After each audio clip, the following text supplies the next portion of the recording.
Good morning, Shabbat Shalom, everyone. I invite you all now to find a seat toward the front of the sanctuary. You can see that Eliana and Olivia and her family and friends have found seats right here in the front, which is great. Special welcome back to our Yachad families, to the sanctuary for the first time in 2 years. We want to invite you as well to come find a seat here toward the front. All of the space is available. We want to invite you to make your way forward and to get comfortable, to warm up. There's lots of room here. We need you to be part of this. Shabbat, Shabbat, Shalom. Shabbat, Shabbat, Shalom. Shabbat, Shabbat, Shalom. Shabbat, Shalom. Welcome to those of you on Zoom. Type in Shabbat Shalom. Shabbat, Shabbat, Shalom. Shabbat, Shabbat, Shalom. Shabbat, Shabbat, Shalom. Shabbat, Shalom. If you are friends or classmates with Olivia and Eliana, your seats are up here. These seats over here are for you. And the reason is we want you to feel a part of this and to celebrate and to support your friends on their special day. So these chairs up at the front are for you. We have seats on this side and on this side. They're equally good. This side might be a little better. You are welcome to sit there and be here for your friends and to help make Shabbat even more. And one of the ways we do that is by finding our seats and by starting to sing a little bit. Shabbat, Shabbat, Shalom. Shabbat, Shabbat, Shalom. Shabbat, Shabbat, Shalom. Shabbat, Shalom. As we find our seats, we also want to make sure that everyone finds a siddur, a prayer book. There are prayer books in the pews which say Mishkan Tefillah on them. If you look around and you find a book like that by you, would you please raise it high over your head so we can see what it looks like? Thank you, Joanna Pressman, right here in the front. If you look at the book that's being held up here, keep holding it up. Hold it up aloft. Spoiler alert for you Wordle fans. Holding it up aloft.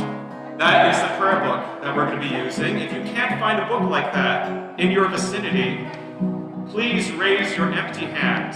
I need everyone who's sitting right here to raise your empty hands so that Len and Beth, our amazing ushers in the back, can come make sure that everyone has a siddur. So we're going to need a bunch of siddurim, a bunch of prayer books right up here.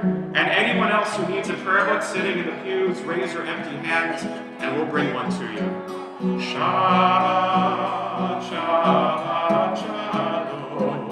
Shabbat, Shabbat, Shalom. Everyone up here needs one. Shabbat, over there. Shabbat, Shalom.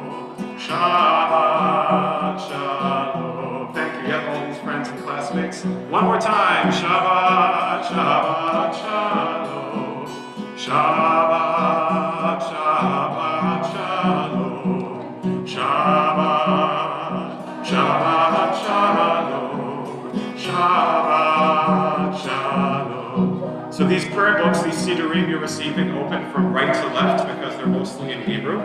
And we open them now to page 192. We open our prayer books to page 192.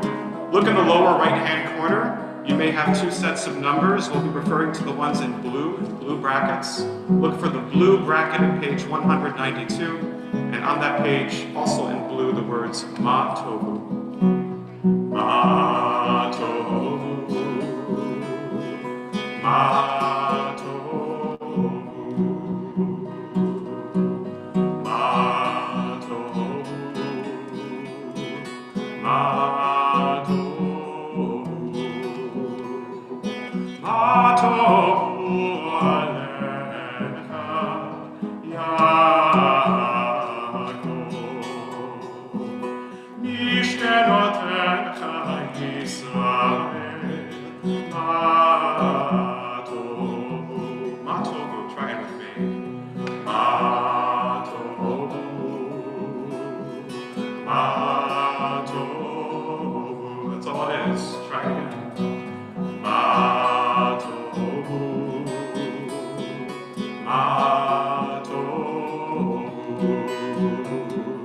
ואני ברוב חסדך אבוא ביתך, אשכח אל היכל קודשך ליראתך. מה טובו, here it comes again. מה טובו, מה טובו.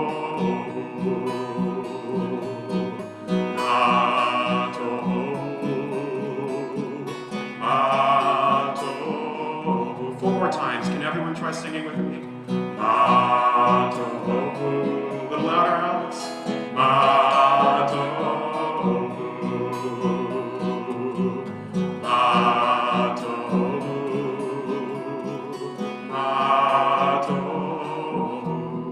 The middle of 192. Vani tefilaticha Adonai et ratzo Elohim berov chasdecha Aneni be'emet ishecha Ma tov, ma tov.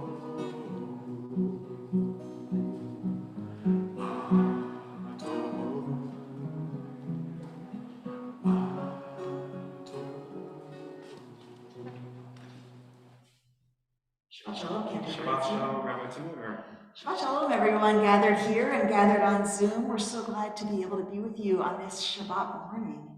This is an interesting morning. We've got a lot of different kinds of things going on. We have Benot Mitzvah. We're so excited to be able to celebrate with Eliana and Olivia really soon. And we also have regular Shabbat morning. And we have some people here just because it's Shabbat, and maybe you're on Zoom just because it's Shabbat, and that's what we do. And we also have some starting to trickle in, maybe a few 6th grade families coming because they're going to have a special day today. And we also, this is Nashuva. This is our first day back for Yachad on Shabbat morning. We haven't been here together for 2 years. And I can see that people aren't used to coming. There's not a lot of people here, but they're going to trickle in. I know it. They're going to trickle in.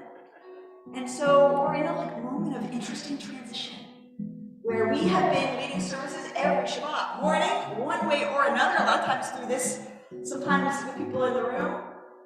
But many of our community haven't been here for 2 whole years. And so this is just a moment of return. It's so beautiful and blessed, and also a little bit tentative. You can feel it's a little bit tentative. Every Shabbat has a different flavor to it, a different feeling. This is what this is. We're in a moment of transition, and I hope that over the course of the morning, this room is going to fill with life and voices and energy and light. So let me tell you a little bit about what we're doing this morning. So this is your Siddur, it's your prayer book. And you will notice there are 2 different kinds of books in your pews. Some of them say the Torah. You're going to want that one later. That's not for now. Now you're looking for the one that says Mishkan Tefillah on the cover. And that is the prayer book we'll be using. In the Hebrew, it's Siddur. The words that we're going to be praying are almost all in Hebrew, and those are on the right page in almost all cases. And if you don't read Hebrew, and you think, oh, how am I going to join with this? You can just look right next to the Hebrew at the transliteration. That's the English letters that spell out all the syllables of the Hebrew words. And then below the Hebrew, on that same page, you'll find the English translation. You can see what the meaning is of what we're saying. And if you're trying to find your way into these prayers and you think, I don't really know what I think about these words. They don't feel so accessible to me. I don't know how to relate to them, even the English. Well, that's why we've got the left page. Because the left page is there to help you find your way in. The left page is there with poetry and a lot of times modern writers trying to say, hey, this is what this feels like to me. This is what I feel like this is really about. And they're giving you other words. And you can use those words if those words feel better to you. The main idea is for you to find your way into this experience. Even if this is your first time you've ever been in a synagogue, maybe for some of you it's your first time you've ever been in a synagogue, well, we want you to know that you are welcome here. You belong here this morning. We are all in this together. And you can join with any part of it that feels connected to you, that you feel like, I like those words. I like that feeling. It feels like something I want to say.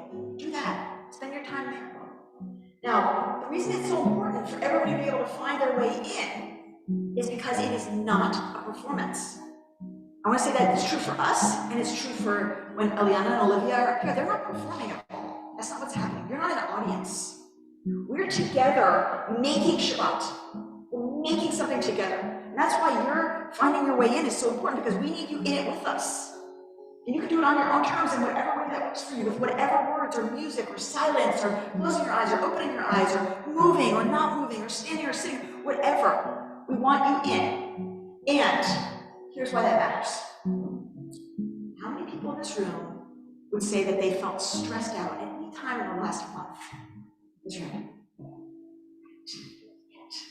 A lot of us, right?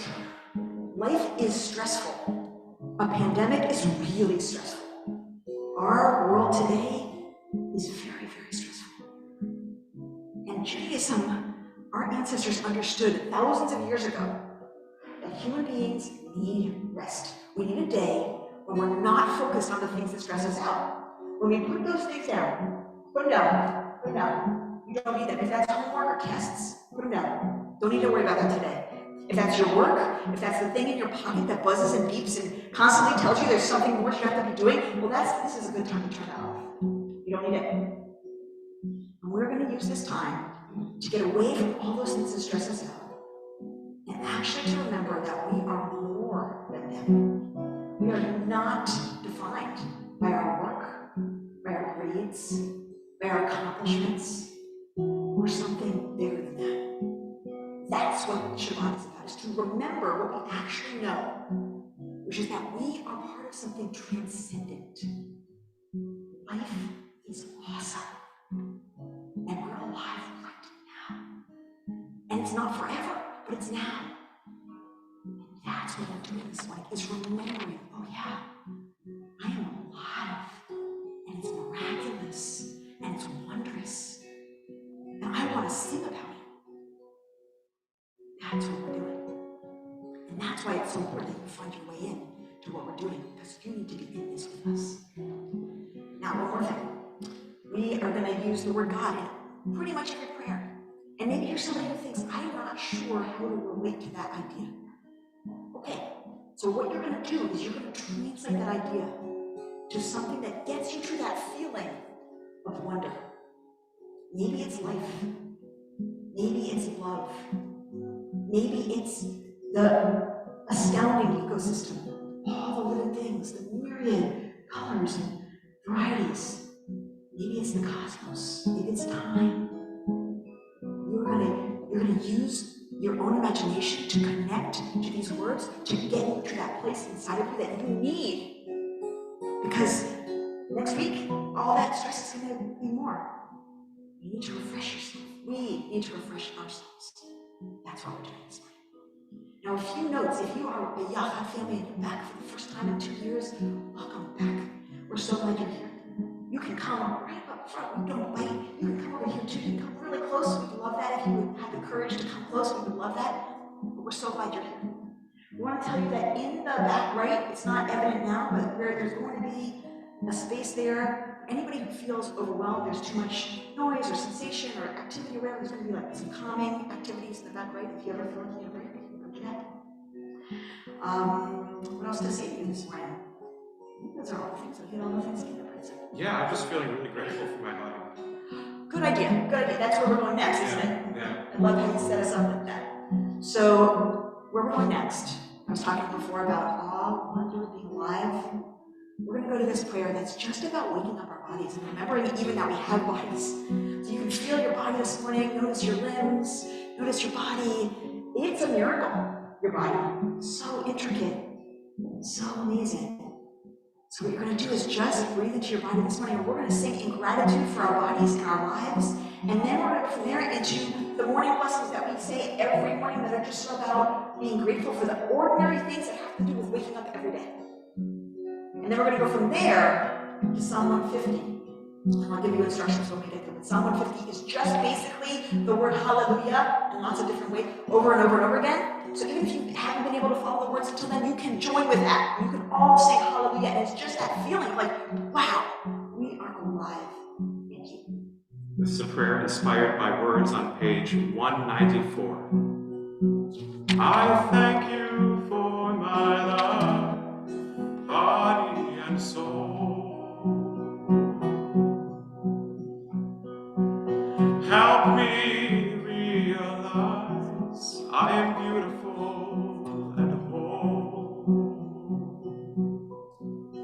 I'm perfect the way I am, and a little broken too. I will live each day as a gift I give to you.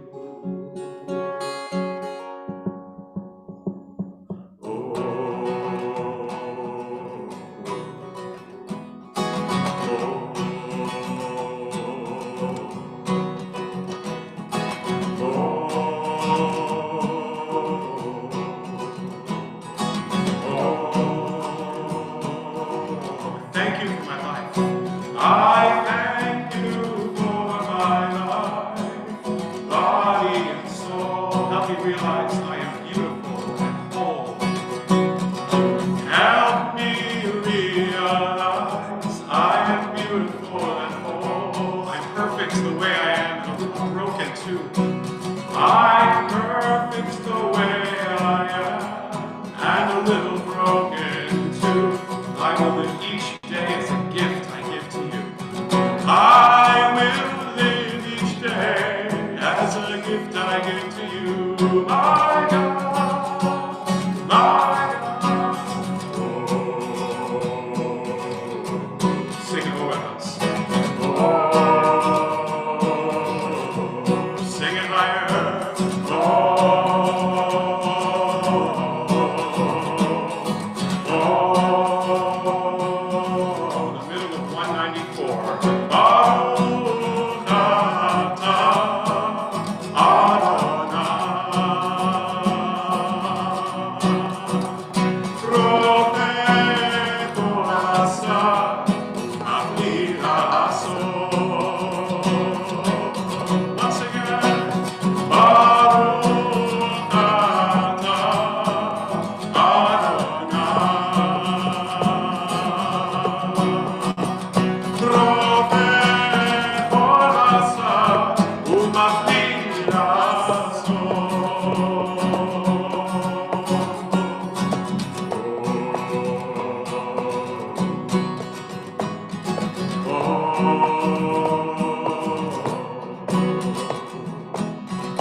Take down the screen share, please. Baruch atah Adonai Eloheinu melech haolam, matir asurim.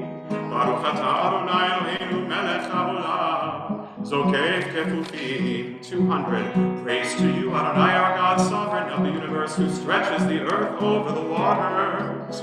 Praise to you, Adonai, our God, sovereign of the universe, who strengthens our steps. Praise to you, Adonai, our God, sovereign of the universe, who clothes the naked. Praise to you, Adonai, our God, sovereign of the universe, who gives strength to the weary. Baruch atah Adonai Eloheinu melech haolam, who removes sleep from the eyes, slumber from the eyelids. 202. Praise to you, Adonai, our God, sovereign of the universe, Shasani b'tselem Elohim.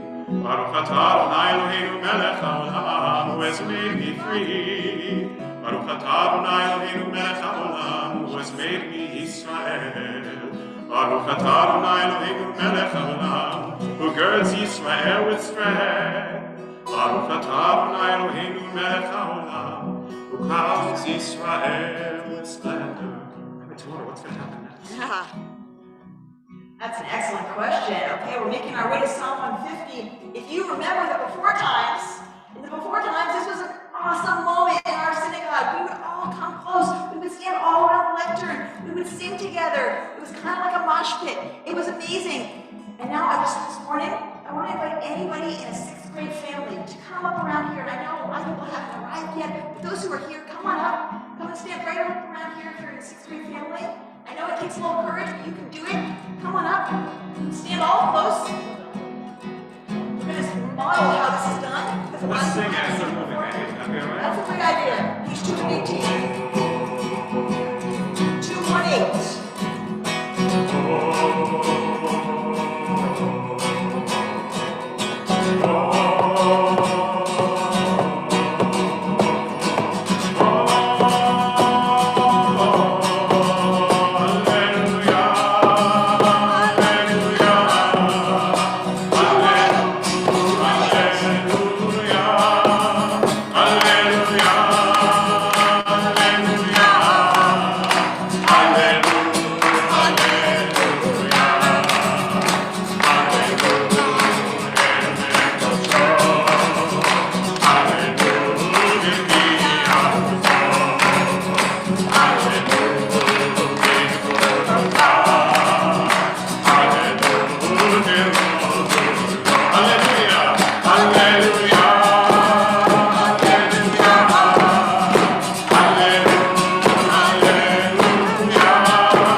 Turn on your camera, say hi.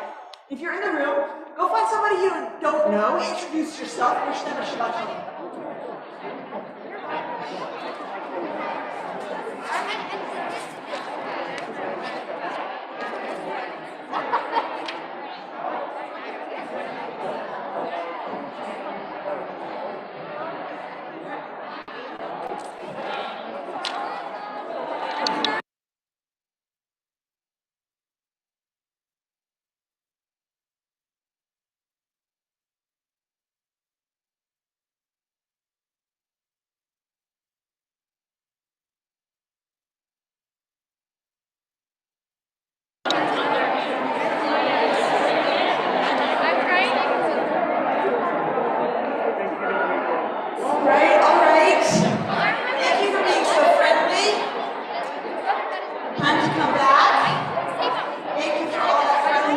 So if I come back, do you actually mean stay right here? Stay right here. Stay right here. I'm so curious to see at this hour, not yet 10 a.m. on Shabbat morning, how many Yafat grades are represented? I want to see that too. So let's just see. I'm going to call out the grade, and if you're in that grade, you're going to say Hineni, which means here I am. Hineni, okay? So Are there any third graders in the sanctuary this morning? Third grade? Maybe, okay. Fourth grade, are there any fourth graders in the sanctuary this morning? All right, all right. Fifth grade, any fifth graders in the sanctuary this morning? I can hear you, okay. Sixth grade.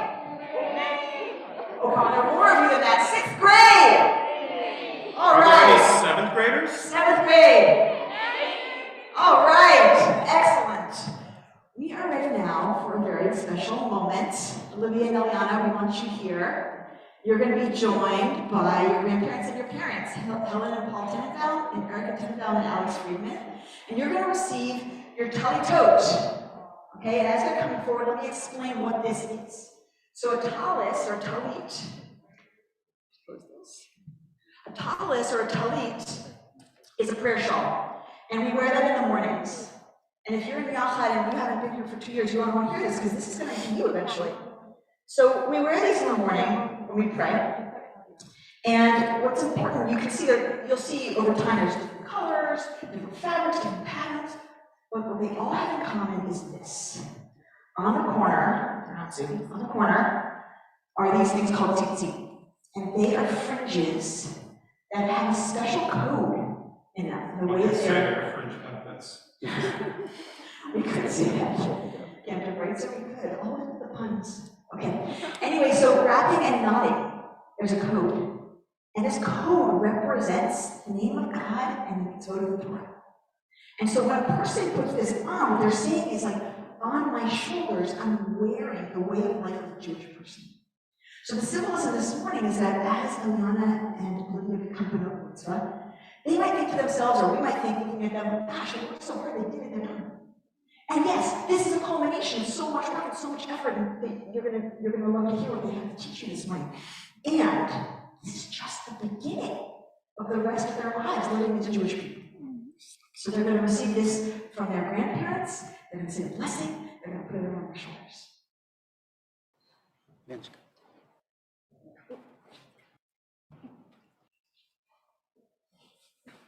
Oh, actually, I think before they do that, let me just say something. Olivia's talit belongs to her uncle, Phil Canner, who has died in his blessed memory. And Eliana's talit belonged to her grandfather, Paul Tenenbaum.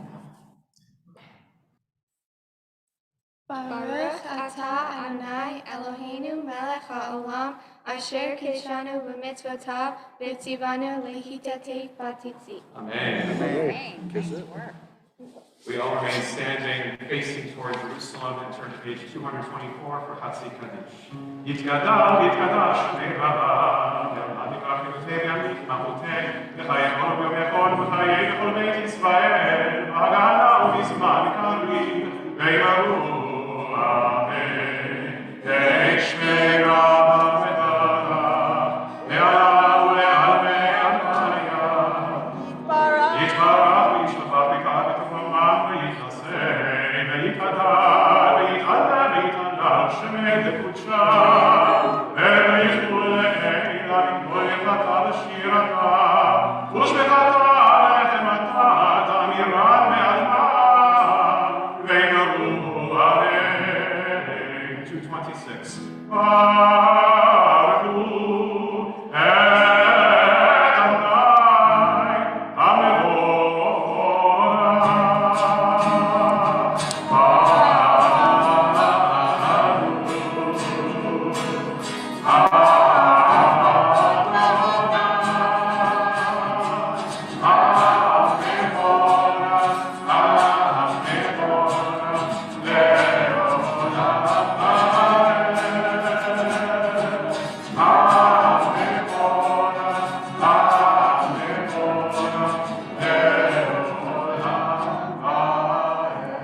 Everyone not named Eliana and Olivia may be seated as we continue on page 228.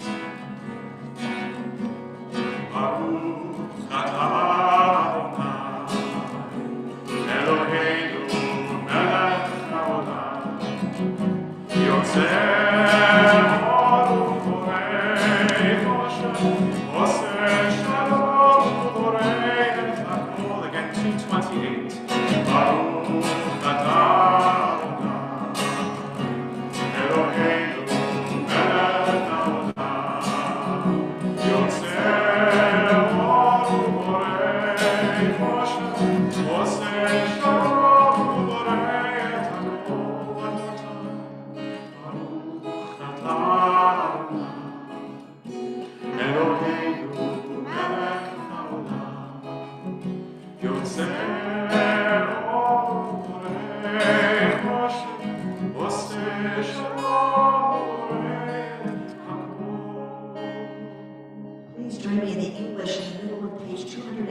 29.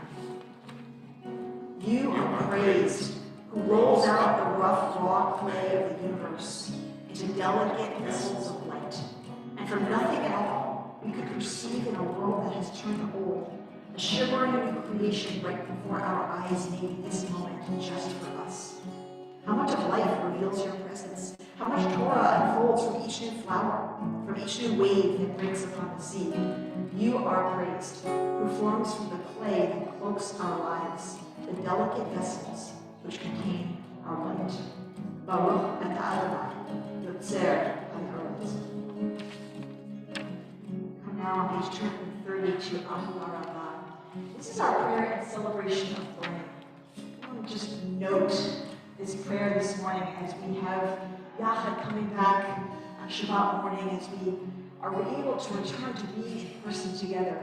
Gradually, maybe a little bit tentatively, but this is the direction we're going. And this prayer is about the idea that learning is a gift that never ends. And one thing that I was thinking about this morning about this prayer is that I think a lot of times learning is surprising. We may enter a situation and not really be aware that we have something to learn. And then sometimes, when we're lucky, we're surprised with learning. One of the things in the second paragraph that's described is that our eyes are lit up. Our eyes light up with learning. You know that feeling where sometimes, you have an aha. You have a moment of clarity and the world seems brighter.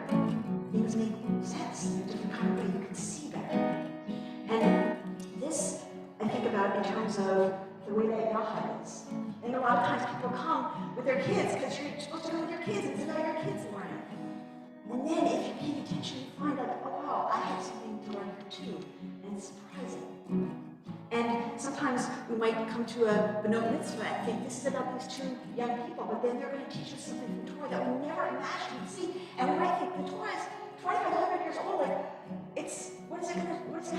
There's nothing there for me. And then we're surprised again and again and again. We're surprised. Whoa, a new insight, another layer, more depth, more opening into wisdom. This is the nature of learning, and this is why we have a special prayer and gratitude for it, because we find it's an ever-renewing resource, and we think it comes from the divine spark that's in us and around us that enables us to always grow, to always, always expand in our understanding. Page 230.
Page 240, Shabbat Shalom to those Yachad 6th grade families just arriving. You're just in time to sing and clap your hands.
We come to the Antidote, the central prayer of the service, and it's actually a number of prayers that we pray all in a row.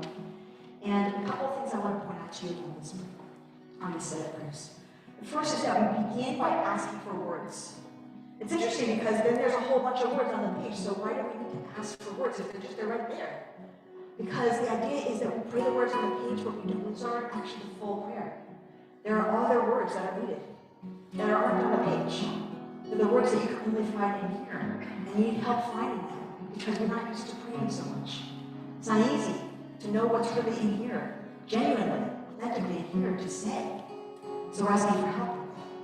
The second idea is, that I want to point out today, is that the first main prayer we'll pray, which is on 244, is the Antidote prayer, in which we come to God and say, I'm coming to you in the name of my ancestors, and we name them, our fathers and mothers, our forefathers and foremothers, and we remember ourselves in the line of generations. We're saying the same words that our ancestors said before us, for many of us. And we're saying these words as a way of finding the words inside of ourselves, doing the same thing generations before us have done. And on this Shabbat, and most Shabbat mornings, we're also passing Torah to new generations. So we're thinking of ourselves in that line, and we're thinking of our children in that line, and we're thinking of those who haven't yet been born in that line. We're seeing ourselves in this great flow of time of our people, saying these same words. We begin on 242 by asking for help to pray.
Continue silently, each in our own time, through page 261, using the words of these pages, finding the words deeply.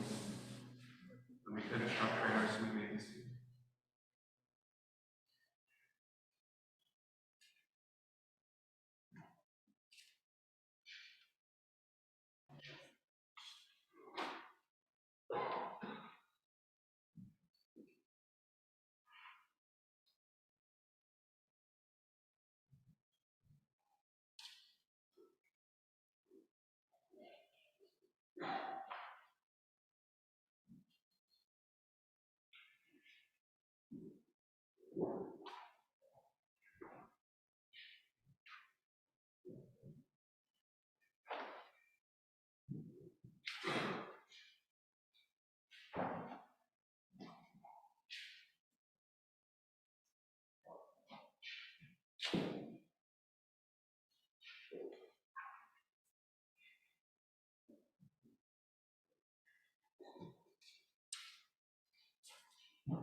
Page 250.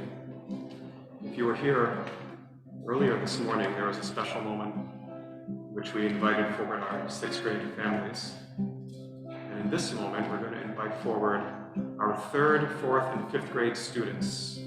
You leave your parents in the pews if they're comfortable with it, but if you're in third or fourth or fifth grade in Yapa, I want you to come up here. You actually don't need your siddur because you're going to need your hands. It's hard to hold a siddur and also use your hands at the same time. So if you're in third or fourth or fifth grade, come right up here. Come around here. Come all the way around this lectern, or in Hebrew it's called an amud, which has to do with standing, so you definitely want to make sure that you're still standing. Come around to the amud. And this prayer on page 250 is about two things. It's about the holiness of Shabbat, how special it is for us to gather together in person on Shabbat. You can come all the way around this, all the way around, all the way around. That's one thing. And the other thing it's about, this prayer called Yisluchu, is about taking joy, about finding reasons to be happy and celebrating. It's been really hard for many of us to do that these last 2 years. But I think I speak for everyone here in seeing you, having you with us here, To continue your learning together in person at CBE on Shabbat morning brings us such joy, and would bring me personal joy. If you would sing and clap your hands and even bang the lectern here, bang the amud to create some percussion. Not right now, Alex. We need to let it grow. I'm making Oh, okay, space. thank you. Appreciate Making that. space for the banging. Okay. So here's how it goes.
A little louder, please. Oh, that's what we're singing about. To say now you have to do your best impression of me, ready? L'maaseh. Yeah, pretty much. L'maaseh v'reishit Shabbat. Break it down.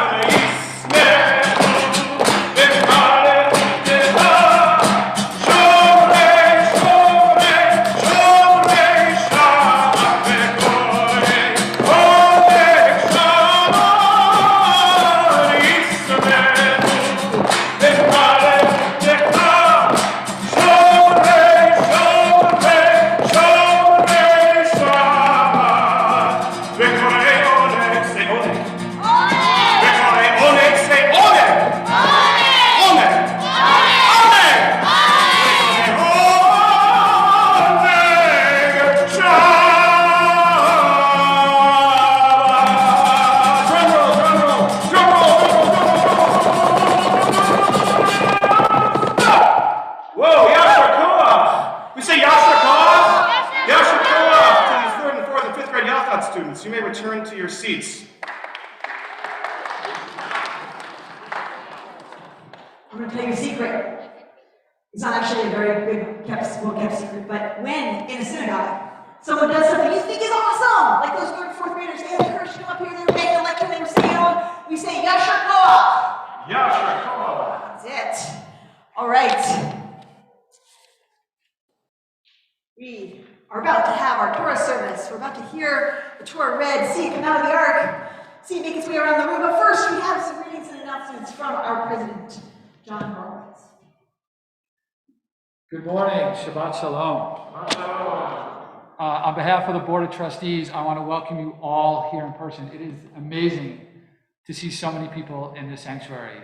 It's just such a special feeling to see us as a community getting together. And so I really want to welcome all of you in person, as well as all of you who are joining us virtually. Obviously, I need to say Mazel Tov to Eliana and Olivia and to all of your family. We're excited. I think I speak for all of us. We're so excited to both hear and learn from you this morning. So Mazel Tov. As always, thank you, Rabbi Timoner. Cantabritzer, Yashikalik, that was an amazing oneg. Mark Flaxer and his staff, thank you for all that you do each and every week to allow us to be in community like we are here this morning. I want to thank Beth Maraver, who's supporting us in here in person, and I want to thank Nate Jaffe, who's supporting us on the live stream. I'd be remiss if I didn't say that how excited, I think I speak for all of us, to welcome back our Yachad students in person today, and particularly our 2023 B'nai Mitzvah families. Welcome back to all of you. It's great to be back in the building on this Shabbat, and thank you for coming. I do have a few announcements. In response to the attacks and the hostage taking at Congregation Beth Israel in Colleyville, Texas, we're creating a video of support, which we're going to share with them. Please join us in sending them our support and love by submitting a video no later than this Friday, February 11th. There's a link to submit your video in the chat. It's on the website and in the advisory. In addition, if you or someone you know needs help getting to services and would like someone to either walk or drive you to the services either Friday night or Saturday morning, please let the Chesed team know. You can email them at chesed@cbebk.org. We can have someone meet you at your home and bring you over. So please, if that's something that you need or interested in, please take advantage of that. For all this and more, please check out our website, again, cbebk.org. Shabbat Shalom. Thank you, John. Shabbat Shalom. We are ready for our Torah service. Now, I think you might have gotten when you came in one of these. It'll help you find your way and know what's going on in the Torah service. And the first thing we're going to do is invite Eliana and Olivia's aunts and cousins, Julia Paramel, Alicia Tenenbaum, Aaliyah Paramel, and Isabella Tenenbaum. They're going to come and help us open the ark. And then they're going to follow Eliana and Olivia as they make their way around the sanctuary with the Torahs. We're going to be on page 362 for Seder Kriyat HaTorah, 362. And ask everyone to please rise. Eliana and Olivia, I need you to.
We are reading this Shabbat from the book of Exodus.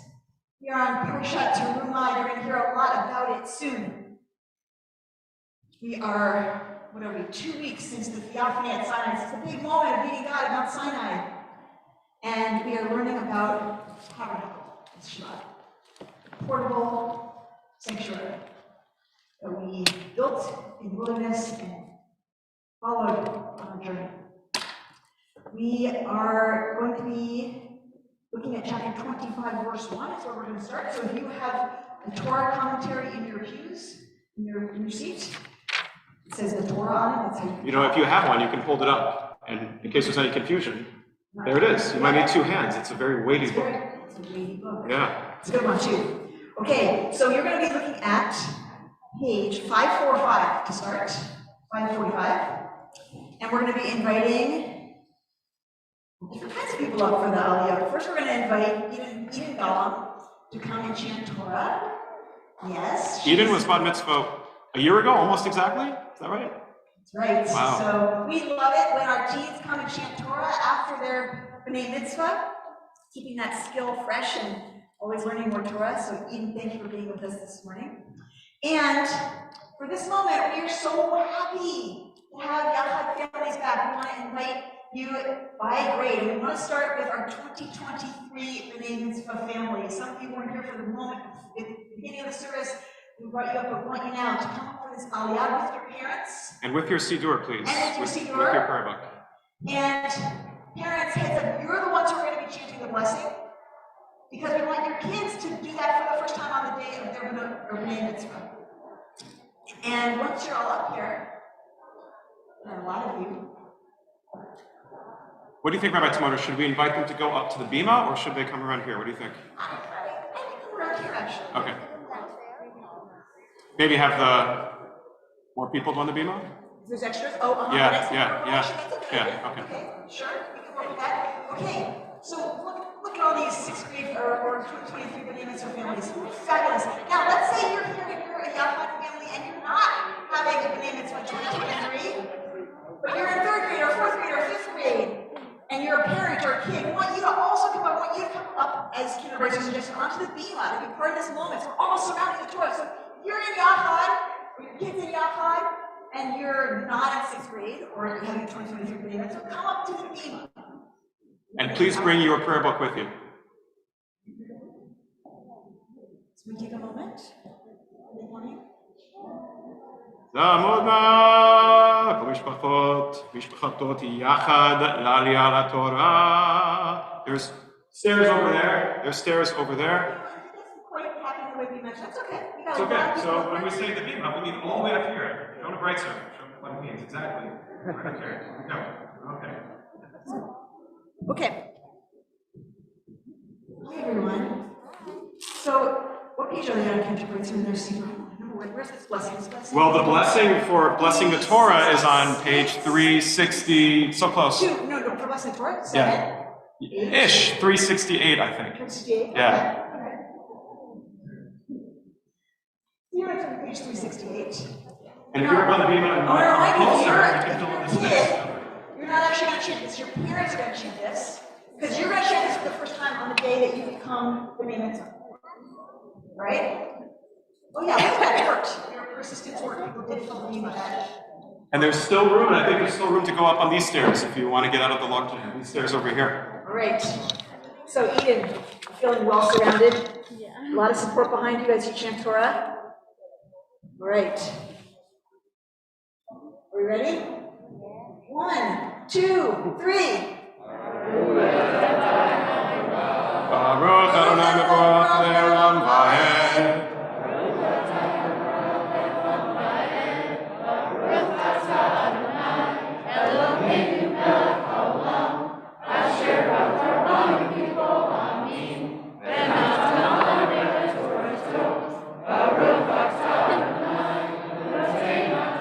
Amen. Amen. Vayedaber Adonai al Moshe lemor, daber el bnei Yisrael, v'chuli truma me'er kol ish asher yidfenu תרומתי, וזאת התרומה אשר ייקחו מאיתם זהב וכסף ונחושת. Koach. 1, 2, 3.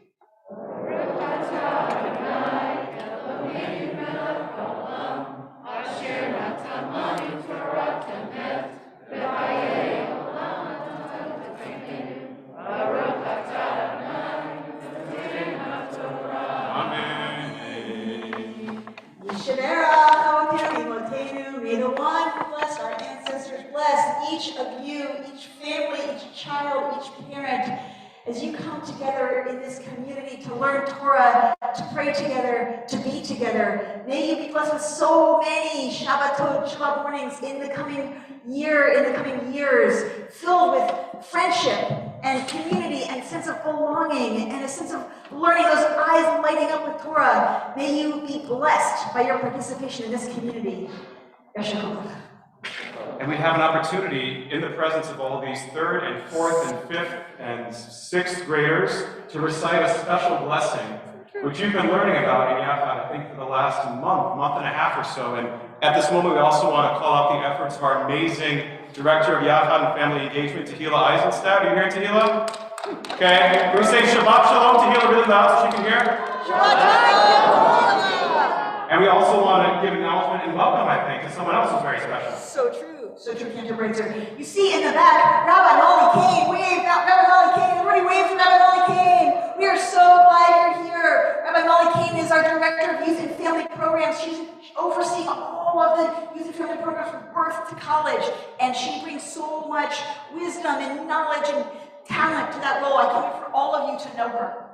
And this blessing. So we've been saying this blessing in our services for, well, not quite 2 years, but ever since the vaccine became available, people would come to services and say this blessing once they were vaccinated. And it's a blessing we say in gratitude for having made it through something really hard. Maybe something life-threatening, but it could be something really hard. To come to the other side and say thank you. Thank you, I made it here. And so this is our first time with kids who've been vaccinated here for this service. We're back, and we wanted to give you an opportunity to say this blessing together in community. And so, what page are we on? It's on page 371. Page 371. Underneath the blessing for healing, underneath Mishnah Berach, you'll see a blessing called Birkat HaGomel. Once you find it on page 371, raise your hand so everyone knows that you found it. Yes. Tov, tov, tov, tov. Tov, it says Birkat HaGomel 371, Tov, Tov, Tov, Tov, Tov, Tov, Tov. So the way this works, I think, Rabbi Tzimori, is if you are a Yachad 3rd, 4th, 5th, 6th, even 7th grader, or any Yachad student who hasn't yet recited this blessing after being vaccinated, you would read the first part, and then everyone else in the congregation would read the second part that starts with Amen. Is that right? That's exactly right. Okay. That's exactly right. Are we ready? People ready? 1, 2, 3.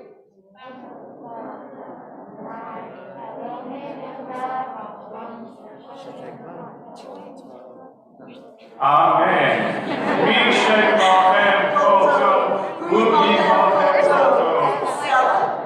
And also in this moment, we just give thanks for having made it to this occasion. Baruch atah Adonai Eloheinu melech haolam, she'echeyanu v'kimanu v'hidyanu b'zman hazeh u'bar. I think you know it. Baruch atah Adonai Eloheinu melech haolam, she'echeyanu v'kimanu v'hidyanu b'zman hazeh.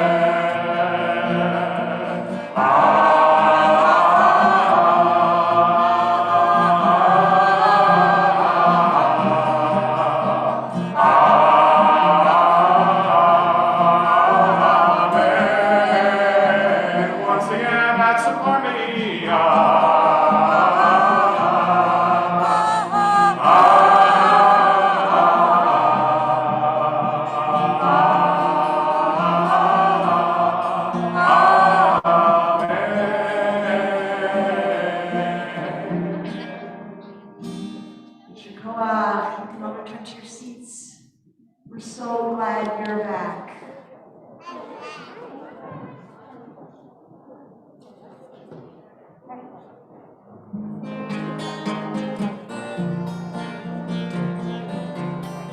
At this moment, we want to invite forward another special person, our amazing cantorial intern, Jordan Goldstein, who's going to be chanting the second Aliyah.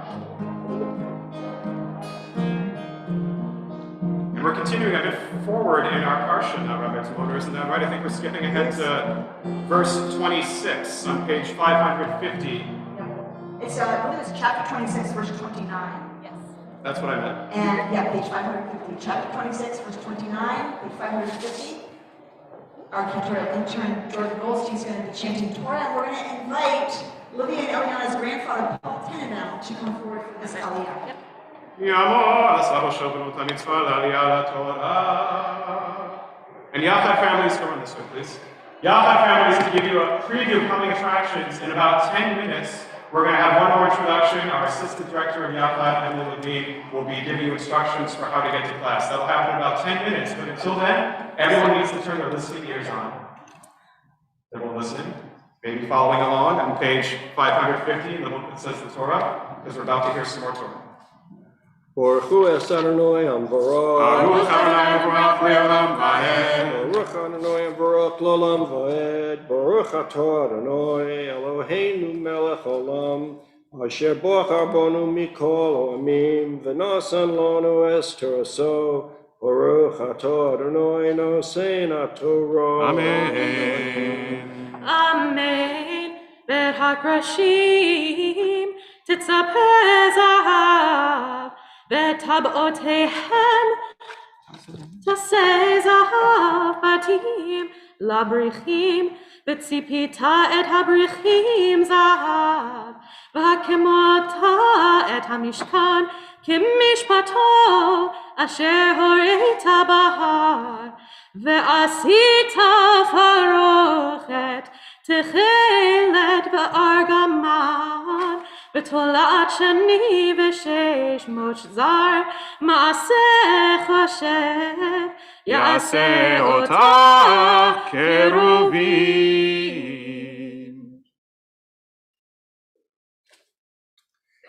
Baruch atah Adonai Eloheinu melech olam. Asher nosan lanu Toras emes. V'chayei olam notah b'sachenu. Baruch atah Adonai nosein haTorah. Amen.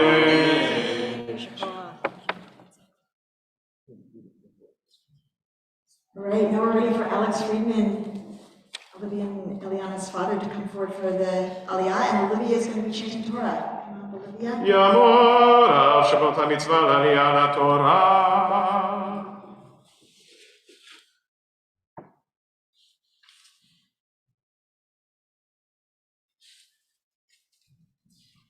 Baruch et Adonai Hamavorah. Baruch Adonai Baruch Le'olam Va'ed. Baruch Adonai Hamavorah. Baruch Adonai Hamavorah Le'olam Va'ed. Baruch atah Adonai Eloheinu melech haolam. Asher bahar banu mikol ha'amim. V'natan lanu et Torato. Baruch atah Adonai noten haTorah. Amen. Tata ota al arba'a amudei shitim metukim zahav bavehem zahav al arba'a anechasef venatata et haparochet tachat akerasim behevet hashama mibeit laparochet et Aaron ha'edut vehidilah haparochet lachem bein hakodesh ubein kodesh hakodashim venatata et hakaporet al Aaron ha'edut be kodesh hakodashim. Baruch atah Adonai Eloheinu melech haolam. Asher natan lanu Torat emet v'hayei olam nata betohenu. Baruch atah Adonai Notain HaTorah. Amen. Yeshikoah. Alex, you're invited to come to this side. As we prepare now to call Olivia to Torah as a bat mitzvah, we're going to chant her Hebrew name in a really special way. So if you don't know Olivia's Hebrew name, listen really carefully, and you might hear it, and I might ask you what it was afterwards, so pay close attention. Then after I chant it, Olivia's going to take the corner of her special talit, and she's going to touch the scroll where she's continuing. She'll give that corner a kiss before making the opening blessing. Here I go. Tamor, tamor, tamor, Abchora bat mitzvah pazit, bat Abraham nechana l'aliyah Torah, chizki ve'imtzi.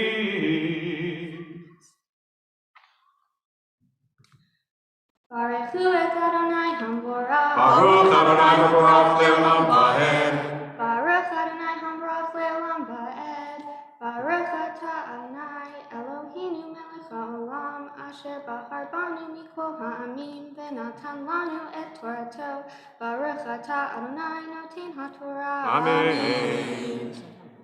ושמת את השולחן מחוץ לפרוכת, ואת המנורה נוכח השולחן על סלע המשכן תמנה, שולחן תיתן על סלע צפון. ועשית מצח לפתח האוכל, תכלת וארגמן, ותולעת שני ושש מוסר מעשה רוקם. ועשית למצח 5 עמודי שיטים, וציפית אותם זהב, ועליהם זהב על 4, ויחזקת להם 5 אדני נחושת.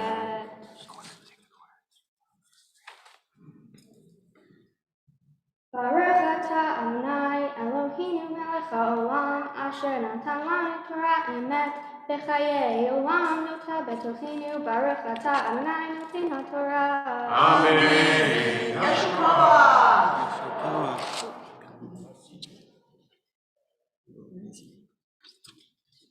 We're going to pause now with the Torah here.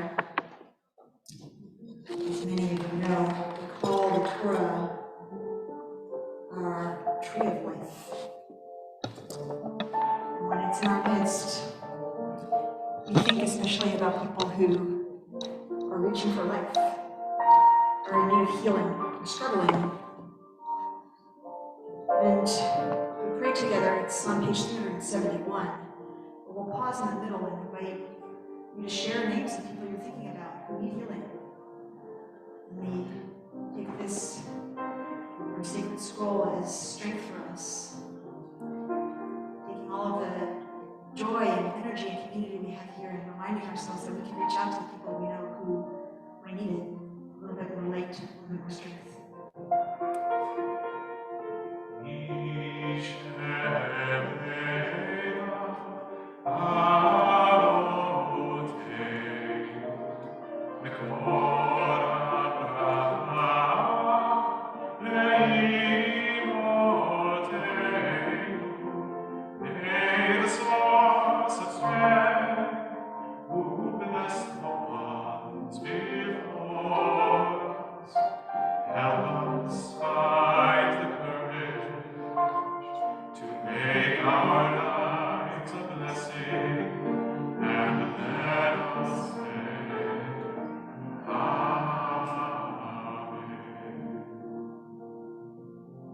Section by section, I'm ready to call out any names of people you're thinking about. So I'm here.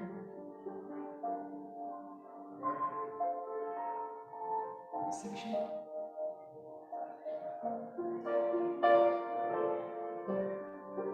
Section.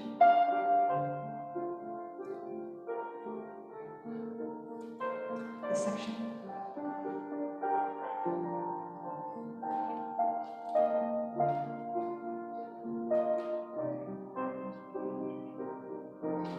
Together.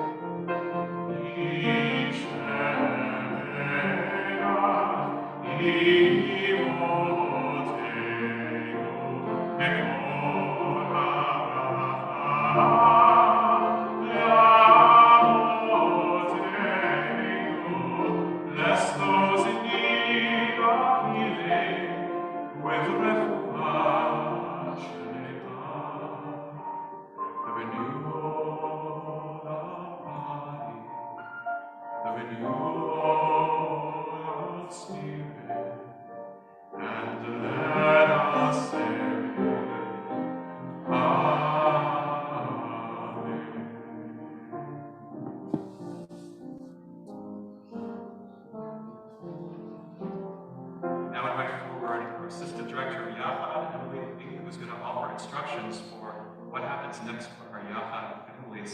We say Shabbat Shalom, Emily.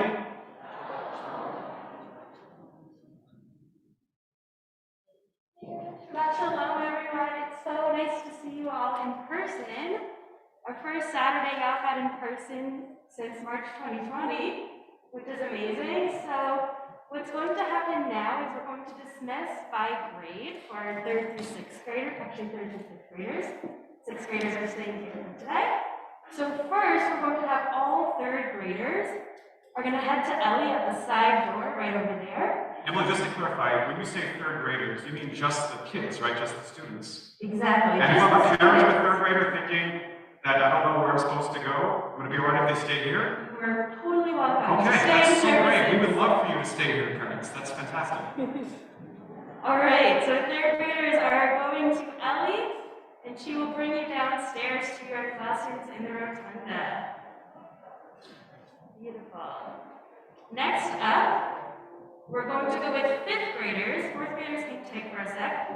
5th graders are going to head out with Haley and Abby and Karen, who are waving their hands straight back of the main doors. 5th graders are going to be having class in the Temple House across the street. So any parents at 12, you'll pick up 5th graders across the street.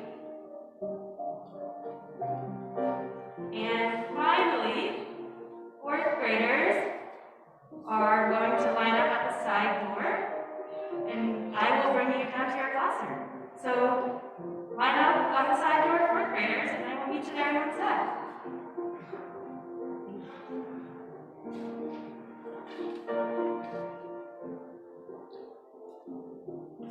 They're making their way to class. We're going to invite Eliana to come up. She's going to be chanting Torah next. And her mother Erica is going to be offering this Aliyah for this Aliyah. Tamora em Shabbat Mitzvah Eliana Torah.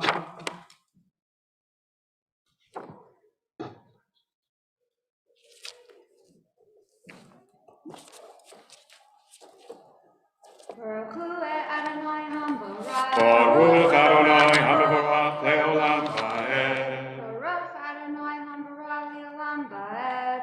Baruch Atah Adonai Eloheinu Melech Haolam Asher Bachar Banu Mikol Ha'amim V'natan Lana Et Torato.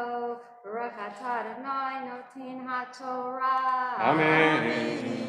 Amen. Yamadav Esrim Ve'anehem Esrim Choshet Bavei Hamudim V'chashukehem Kaseh V'chein Livad Tzafon Ba'orech Kelaim Me'al Orech Amudav Esrim Ve'anehem Esrim Choshet Bavei Hamudim V'chashukehem Kaseh Verocha V'chatzer Mifat Yam Kelaim Hamishim Ama Amunehem Asara Ve'adnehem Asara.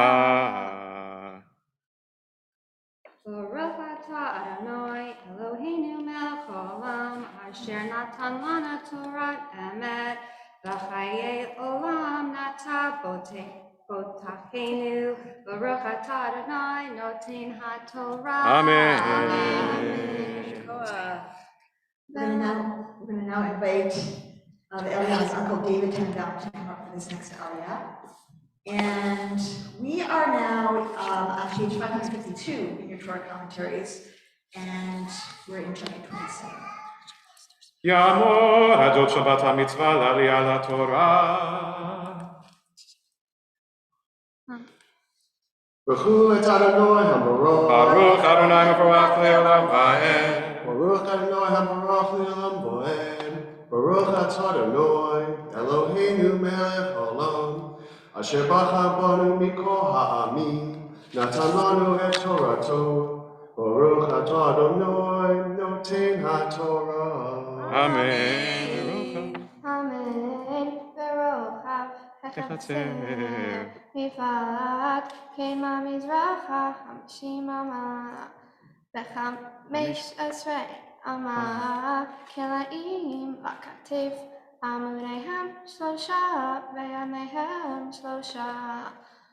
ולכתף השנית 15 כלאים, עמודיהם שלושה וימיהם שלושה. ושער החצר מסע 20 אמה, תכלת וארגמן בתולת שני, ושש מוסר מעשי רקים, עמודיהם 4 ואדניהם 4. Baruch atah Adonai, Eloheinu melech haolam, asher natan lanu Torat emet, v'chayenu olam notah b'chohenu. Baruch atah Adonai, noten haTorah. Amen. Come to the side, please. We prepare to call forward Eliana as a bat mitzvah by her Hebrew name. And listen carefully. If you don't know what it is, I'll ask you later. And after I chant her name, she's going to take the corner of her special talit, and she's going to touch where she'll continue before making the opening blessing and chanting her verses. Tamod, tamod, tamod, Abuchora bat mitzvah sheni. Eliana bat Avraham Mechanal, Aliyah LaTorah, Chizki ve'imtzi.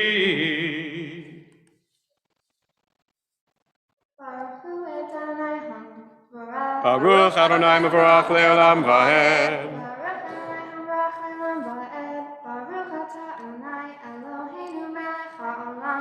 אשר בחר בנו מכל העמים ונתן לנו את תורתו, ברוך אתה אדוני נותן התורה. אמן.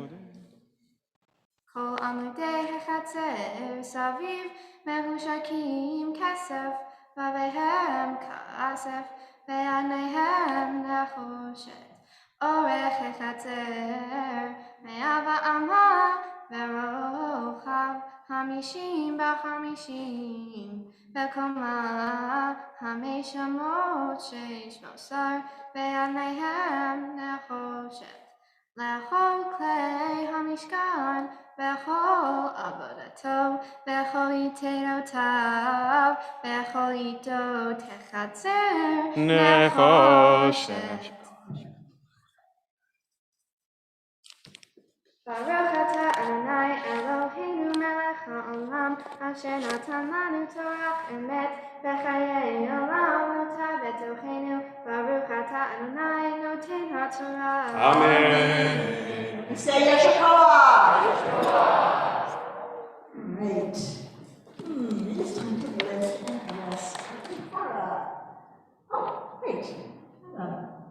I will leave the lifting and dressing our Torah. And dressing our Torah will be Akiva and Olivia Friedman.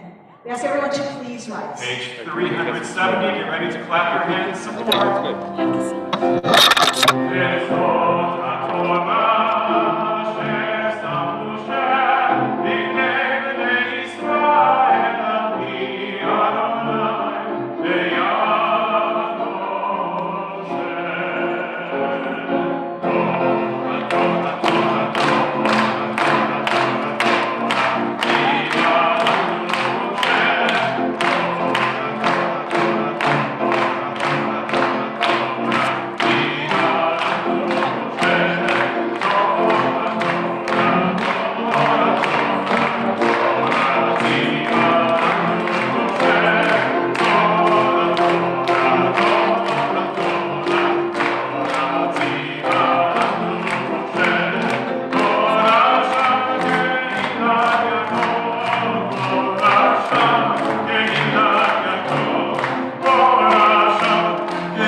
some sweetness, I think. So if you're getting a candy, if it's come to you already, you're going to hold on to it, keep it nice and quiet. And at the time that Eliana and Olivia have finished chanting the closing blessing after Haftarah, you are going to shower them. The shape is like this. You're going to shower them with sweetness. You can do it. We know how strong you are, and you don't have to show us. We know it. Okay, they are going to be chanting from 1 Kings chapter 6, starting at verse 8, page 560 of your Torah commentaries, 560. They're going to start with the blessing before, and they're going to chant Haftarah, and then they'll give us the blessing after. And as they're getting their page ready, a thought about what this is. So on Shabbat morning, we hear from the Torah itself. This is our original text. This is our sacred text. We hear from the Torah itself. And then we hear, well, what are the prophets? How are the prophets applying the message of Torah to their time? Or what was happening in the prophetic books that connects to the Torah? And then what's going to happen is Olivia and Eliana are going to tell us how the Torah connects to our time. What do we have to listen for in the Torah that has to do with us? All right, first the blessing. Baruch atah Adonai Eloheinu melech haolam asher bahar b'nbiim tovim v'ratzav v'divreihem he'emarim v'emet. Baruch atah Adonai haboher b'torah u'Moshe abdo u'Yisrael amo u'b'mli'ei ha'emet v'tzedek. Heta ha'tzelah ha'tichona el ketev ha'bayit ha'yemanit u'vulim ya'alu al ha'tichona u'min ha'tichona el ha'shlishim vayibn et habayit vayechalehu vayisbon et habayit kevim u'sderot va'arazim vayibn et hayatzia al kol habayit hamei shamot komato vayachoz et habayit va'azerizim. Vayehi devar Adonai el Shlomo le'emor habayit hazeh asher atah boneh im telech bechukotai ve'et mishpatai ta'azeh ve'shamarta et kol mitzvotai la'lechet bachem ve'hakimoti et devarim itach asher dibarti al David avicha ושכנתי בתוך בני ישראל, ולא אעזוב את עמי ישראל. ברוך אתה אדוני אלוהינו מלך העולם, צור כל העולמים, צדיק בכל הדורות, האל הנאמן, האומר ועושה, המדבר ומקיים, שכל דבריו אמת וצדק. על התורה ועל העבודה ועל הנביאים ועל יום השבת הזה שנתת לנו, אדוני אלוהינו, לקדושה ולמנוחה, לכבוד ותפארת. על הכל, אדוני אלוהינו, אנחנו מודים לך ומברכים אותך. יתברך שמך בפי כל חי, תמיד לעולם ועד. ברוך אתה אדוני, מקדש השבת.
missed you all.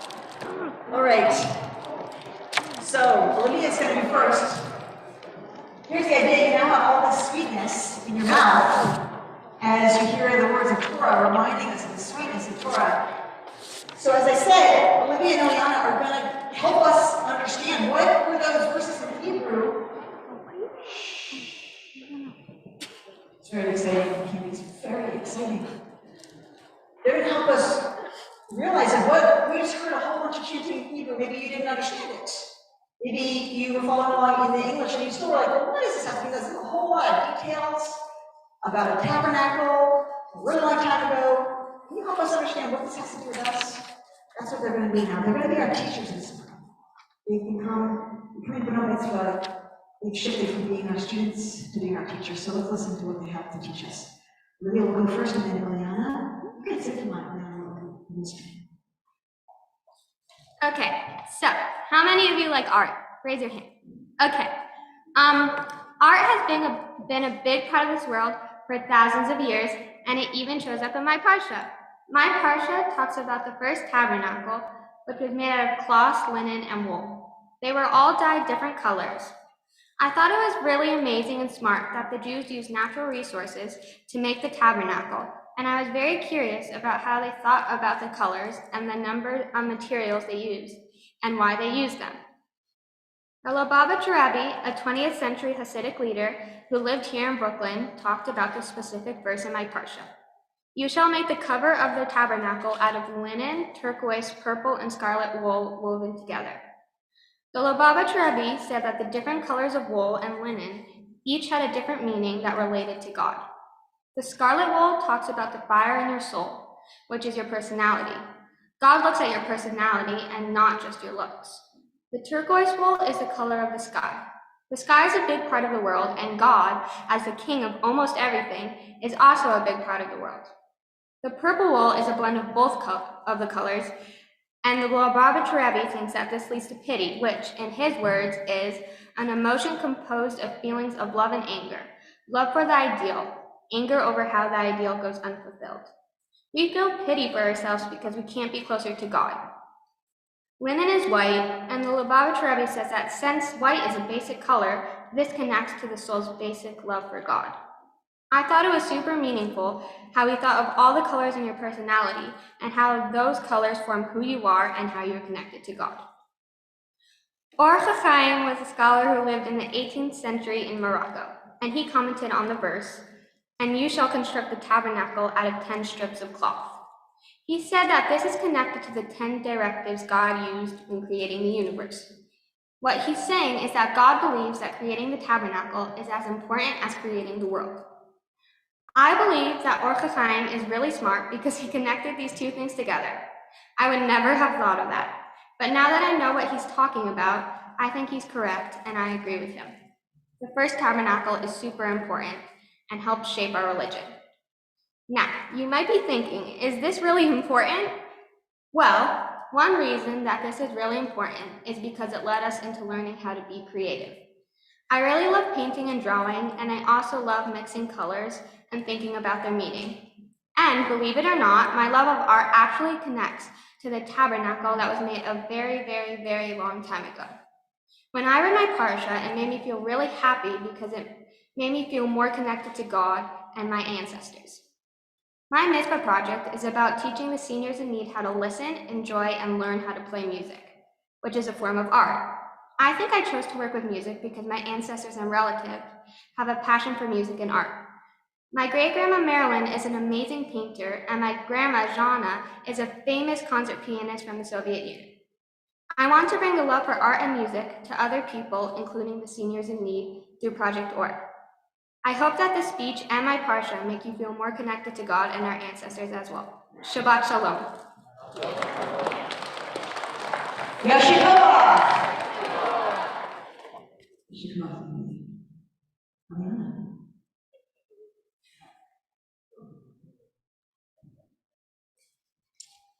Hello. My parsha is about the building of the tabernacle. There are very specific details that go into building this holy tabernacle, and everything needs to be spot on. One detail included is these things called cherubim. The thing that interested me about these creatures is there are many different perceptions about what exactly these things are. According to Dr. Rabbi Zev Farber, senior editor at thetorah.com, there are 4 different beliefs about the function of cherubim. First, they were guards. Second, they were drawers of the divine chariot.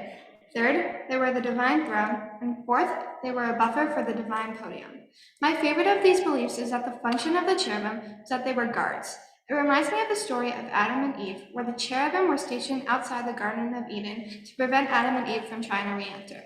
Here in the tabernacle, they aren't guarding the Garden of Eden, they're guarding God. Rabbeinu Bachyu, a rabbi from the 14th century Spain, believed that the cherubim were angels. When you hear the word cherubim, it kind of reminds you of the word angels if you think about it. But there are some other beliefs. According to Dr. Renan Eichler, a lecturer of Bible at Bar Ilan University in Israel, 2 of the ideas of what the cherubim could have been were a winged child and a bird. According to Rashi, a French rabbi from the 11th century, the cherubim had the form of a child's face. Hizkuni, a Spanish rabbi from the 14th century, thinks differently. Hizkuni believes that the spreading wings makes them look like birds. I think that the cherubim could have been a combination of a bird and a child. It could be representing birds because doves are a sign of love and peace, and God symbolizes that. I think that children are delicate and special, and they need to be taken care of, and so does God, because everyone is under God and wants to admire God. Also, children are cute, and everyone loves children. The two cherubs were made for a reason. Rabbeinu Bachyu says the reason that 2 such angel-like figures had to be made was to ensure that none of us would think that the solitary angel-like figure represented the Creator, God's self, the one whom we worship and serve. In other words, Rabbeinu Bachyu is saying that the 2 cherubim are needed because otherwise people might assume that the one cherub would be an idol or even a representation of God, which it isn't. I agree with Rabbeinu Bachyu because the 2 cherubim symbolize God's throne, but not God, God's self. In conclusion, people back then worshiped God so much that they put the cherubim in a place where no one could see them because they were afraid that the people would worship them instead of God. In modern day, we have cell phones that we worship, and it's an everyday go-to. Personally, I use my phone way more than I should, and so do my friends. Today, it's all about what phone you have and if it's new or old. People pay too much attention to these little devices that draw you in more than they should. I think that if the people back then lived in this day and age, they would be disappointed that we were worshiping our phones. I think that the Torah is trying to tell us we should worship only God and focus on others, especially those in need. Ever since I was little, I have always worried about food security for those in need. Living in Brooklyn, I see people out on the streets now more than ever needing food to survive. For my Mitzvah project, I have decided to raise money and work with an organization called Project OR to help the elderly get the food they need on a regular basis. I have volunteered to hand out grab-and-go bags for the seniors to eat and help with food security as often as I can. My hope is that one day everyone will have enough food and not go hungry. Shabbat Shalom.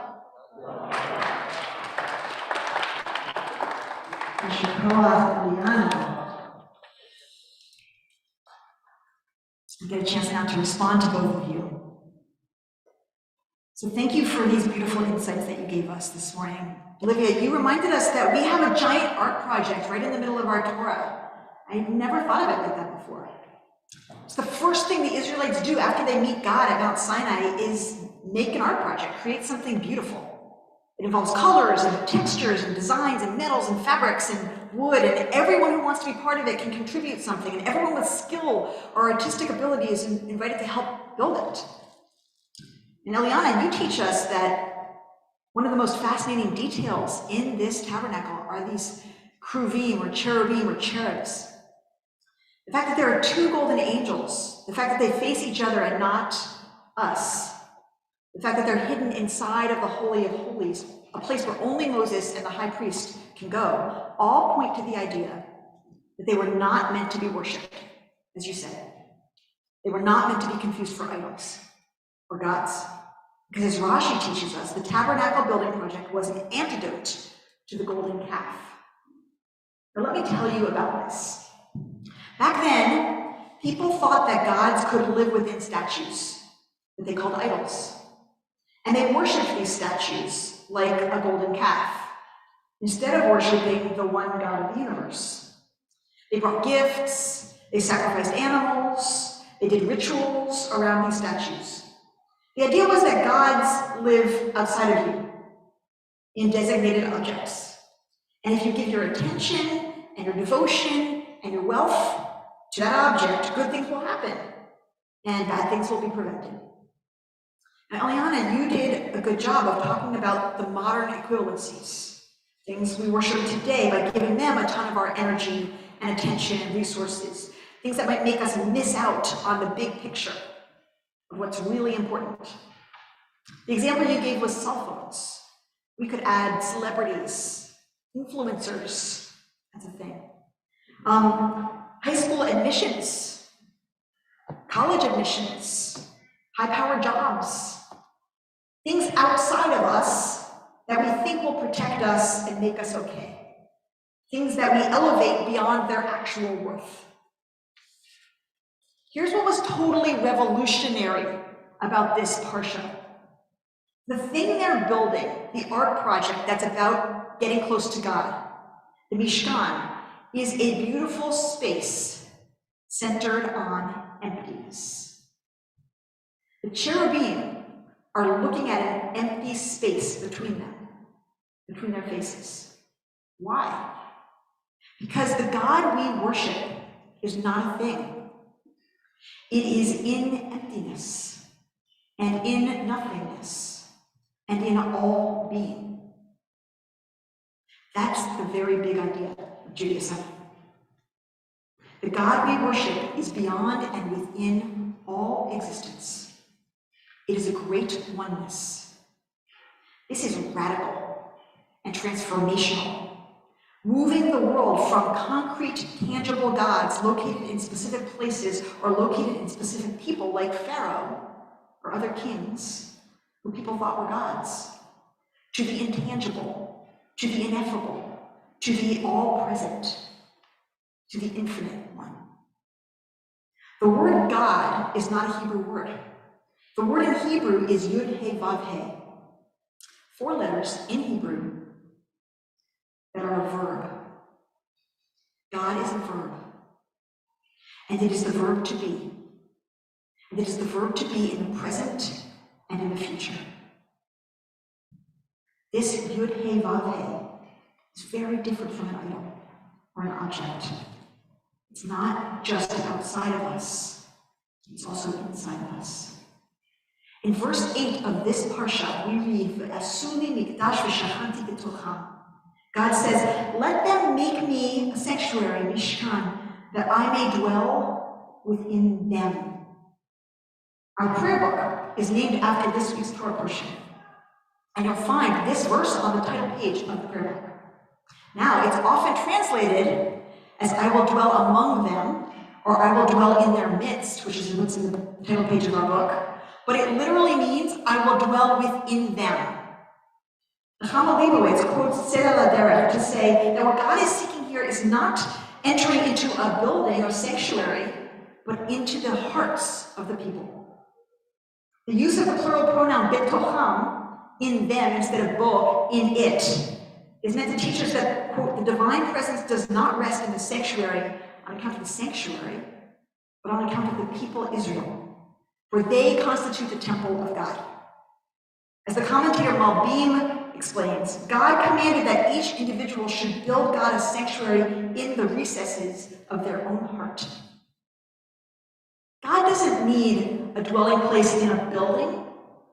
The building is there to remind us that God lives in us. We are inherently worthy in the eyes of the Jewish tradition, so worthy that God's own presence will dwell here. You might think that that means we're supposed to be perfect, to live up to some impossible ideal. But in the very same symbol of the Mishkan, we have acceptance of our imperfection. Torah and Judaism understand that we are not perfect. We are far from perfect. We're not even supposed to be perfect. Being human, we make endless mistakes.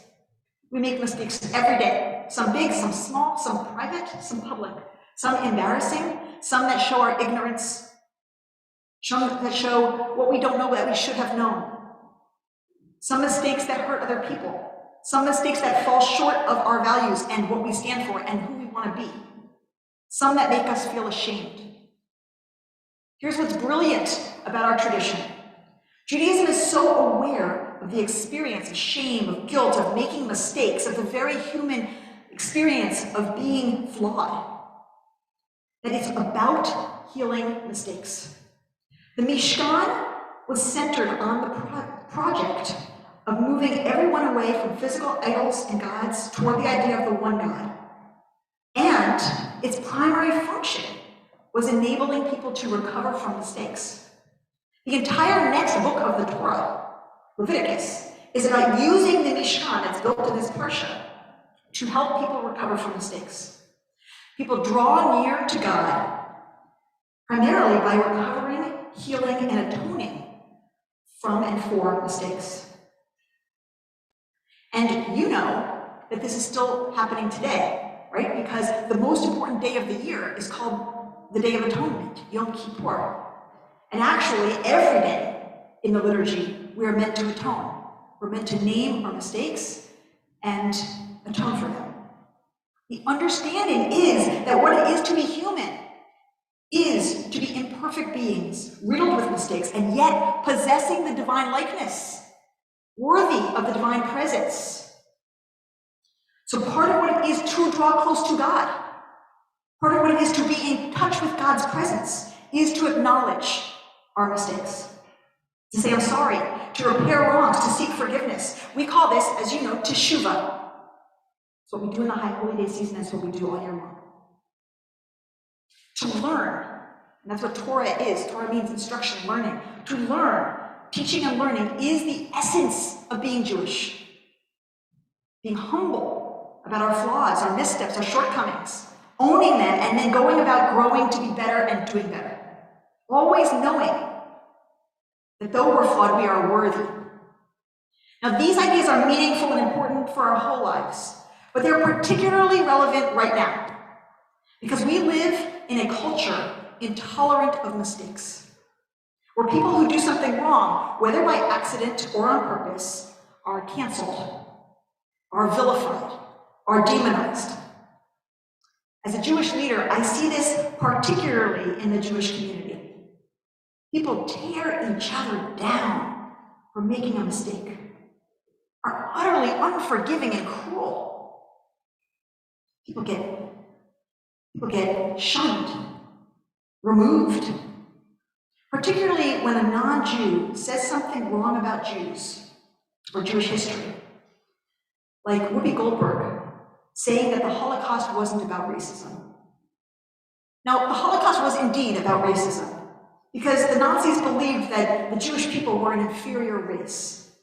Whoopi Goldberg repeated her wrong idea several times on air. She was wrong. Okay. So let's correct her and correct the record and teach everyone the truth. And as soon as a person is willing to own it, to apologize, to learn, which she did within 24 hours, let's applaud her humility and her courage. Let's welcome her to learn with us. Let's draw her close. Why attack? Why punish? Why demonize? This is very important because we're living in a time with growing anti-Semitism, in a time with growing anti-Israel sentiment, not just critiques of Israel, which are warranted, but delegitimization of Israel, the idea that Israel shouldn't exist, which is anti-Semitic. There are going to be many people who make mistakes, who say things they've heard someone else say, or who have their own wrong ideas, things that are hurtful or offensive or ignorant. In the last week, I've heard from 4 of our teens, 3 in middle school and 1 in high school, who are facing anti-Semitism in their schools. Some of you are here today. Some of these things were hateful things. Some of them were just ignorant things. It's happening a lot. And I want you all to know that if this happens in your school, we are here to help you figure out how to respond, how to address it. Absolutely, we must correct anti-Semitism when it happens. We must address it, we must speak out against it, wherever it comes from. We must proactively teach about it so that people understand it before making those kinds of mistakes. We must advocate for learning about anti-Semitism in all of our institutions, in every environment. And if a person who says or does something anti-Semitic won't apologize, if they dig in and intentionally spread misinformation or refuse to learn, that's a real problem, and that's another sermon. But when there's humility, and when there's openness, and when there's the willingness to admit not knowing, the willingness to own a mistake, the possibility of someone joining us, of someone learning from their mistake and growing closer to the Jewish people in the process, learning more about our history, becoming an ally, why would we push them away? Why would we make them feel hated? Why would we punish them? Why would we shame them? It's not strategic, and it's not Jewish. Judaism has a particular prohibition on shaming people, as our tradition in its deep wisdom understands that shame is an obstacle to change. Our primary goal in Judaism, as seen through the Mishkan and the process of Teshuvah, is to enable people to learn from their mistakes so that they can live up to their highest, most divine selves.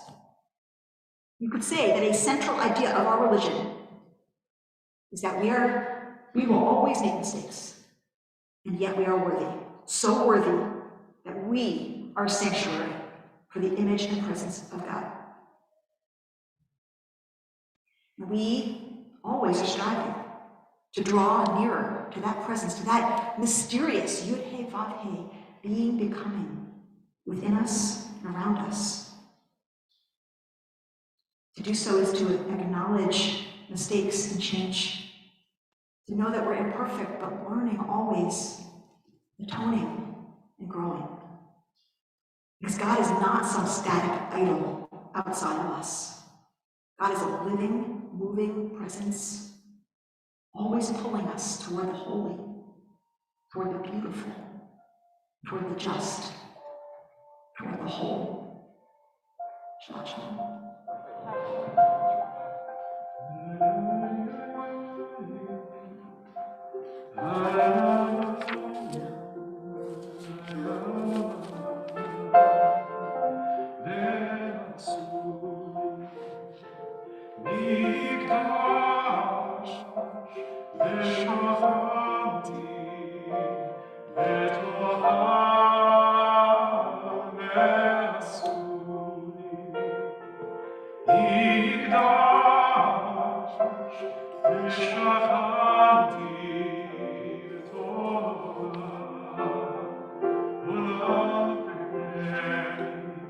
To be a sanctuary, pure and holy, tried and true, and with thanksgiving, I'll be a living sanctuary for you.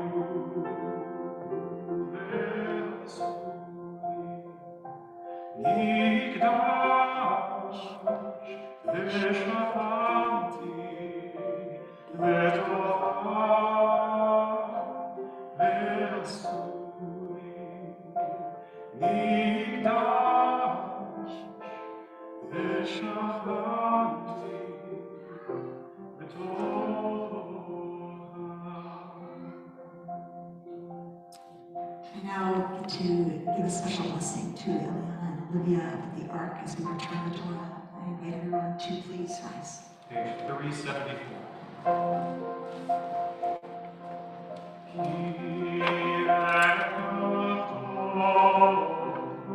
Namah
continue on page 586 at the bottom, remaining standing, for Aleinu Nishameach. Aleinu Nishameach L'Hakol Hakol, Na'atei Teuna Le'yotzeh Bereshit, Shelo Hasanu Kegoyei Ha'abatzot, Ve'lo Samanu Kemishpechot Ha'adama, Shelo Sam Helkeinu Kahem, Ve'yor Aleinu Kechol Avodah, Va'anachnu Goveim, U'nishtachavim U'modim Lifnei Melech, Malchei Amlavim, HaKadosh Baruch Hu. 589.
We always conclude our time together by bringing close to heart and mind what we love, whom we've lost. And we know that Olivia and Eliana's family are remembering Roman Joseph and Olivia Friedman, Michael Pekarsky and Phil Canner, uncles, and Julius and Marian Tenenbaum, Dorit and Maria Friedman, Emilia Yudina, Shaul Pekarsky, and Bernard Canner, their great-grandparents. If you are mourning a recent loss, if this is Shiva for you, if you're in the first 7 days since the death of someone you love, I invite you to rise and say that person's name out loud, and if you're on Zoom, I invite you to write their name in the chat. And if this is Shloshim for you, the first 30 days since the death of someone you love, I invite you to rise and tell us who you're remembering, or write their name in the chat.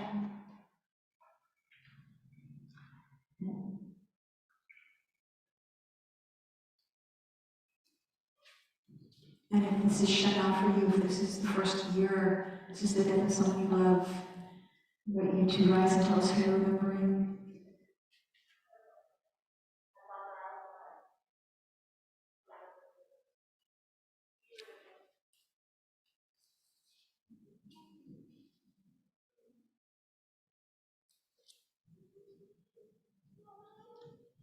And if this is a yahrzeit for you, the anniversary of death, I invite you to rise and tell us who you're remembering.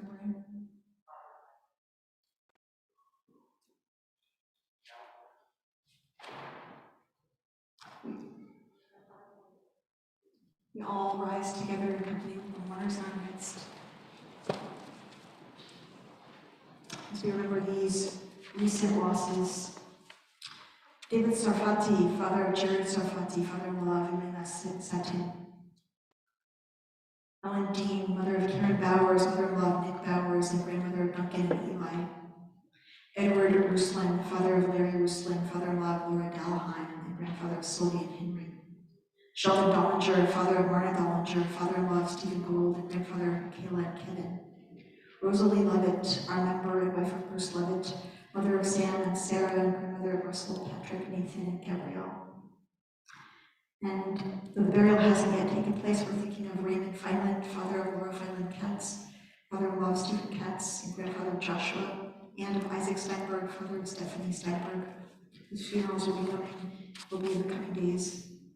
Remember these yard sites: Carrie Altschuler, Virginia Altschuler, Fanny Bauer, Florence Barrett-Whitman, David Barron, Leonard Baumrin, Aaron Beckenstein, Sarah Becker, Jean Bigler Rockman, Jess Blank, Stella Bloom, Damian Bona, Barnett Brum, Murray Karen, Clive Chaget, Hilda Cohen, William Cowan, Frederick David, Zelma Freudenheim, Henrietta Hamburger, Kate Horowitz, Samuel Hurwitz, Abraham Jacob Ullman, Francis Jaffe, Rhoda Jaffin, Alan Katzman, Suzanne Kaufman, Samuel Knitzer, Clyde Krell, Frank Lane, Norman Langsam, Harry Levine, Natalie Levinson, Stanley Levy, Frederick Edwin Weber, Philip Lipman, Richard Maltz, Selma Mannheimer Rosenwasser, Benjamin Miller, Augusta Needleman, Anna Nymark, Mamie Newman Simon, Randy Pace, Arnold Pullman, Eugenia Rosenthal, Jacob Rubin, Lucille Sangiorgio, Bernard Schellenberg, Rose Schoenfeld, Tilly Schwartz, Bessie Schwartz, Samuel Sheditz, Peter Schuran, Sadie Schurer, Beatrice Schurer, Jesse Silverman, Wolf Solkin, Ann Solomon, Sandor Stossel, Evelyn Ruth Sunshine, Emma Teitelbaum, Sophia Thelen, David Vogel, Charles Wexler, Rosalie Weiss, Paul Wolf, Elizabeth Zeritsky. All together we say, Zichronam Livracha, may their memories forever be a blessing. As we turn to the words of the Mourner's Kaddish, it's on page 598. Yitgadal v'yitkadash Shemei Rabbah, be'alma divrach imrute v'yamlich machute, v'chayechon v'yomechon v'chayei b'chol Beit Yisrael, v'agala v'yizman kariv imru. Amen. V'hei Shemei Rabbah barach le'olam u'ameh u'mayah. Yitbarach v'yishtabach v'yitpa'ar v'yitromam v'yitnaseh, v'yithadar v'yit'aleh v'yithalal Shmei Kudisha b'richu. Le'ela minko birchata v'shirata, tushbechata v'nechemata, da'amiran be'alma v'imru. Amen. Yehei Shlomo Rabba min Shemaya v'chaim aleinu ve'al kol Yisrael v'imru. Amen. Oseh shalom v'imru, v'yaseh shalom aleinu ve'al kol Yisrael ve'al kol yoshvei tevel v'imru. Amen. May the one who makes peace make peace for all who mourn. And we say together, Amen. Oseh shalom v'imru. V'yaseh shalom aleinu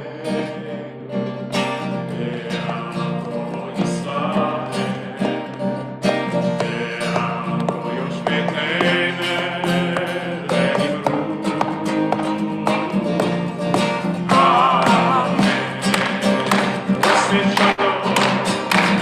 Oseh shalom. V'yaseh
your lunch, and then we're going to make our way across the street in a while.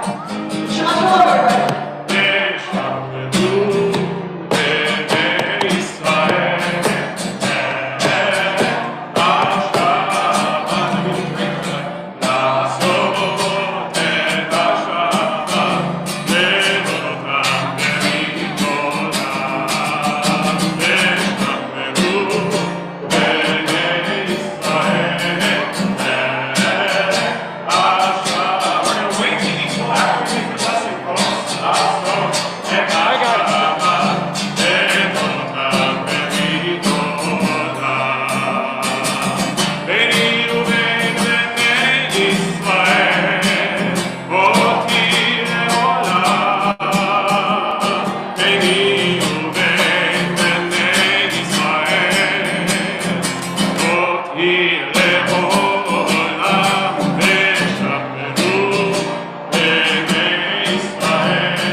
We're going to take just a moment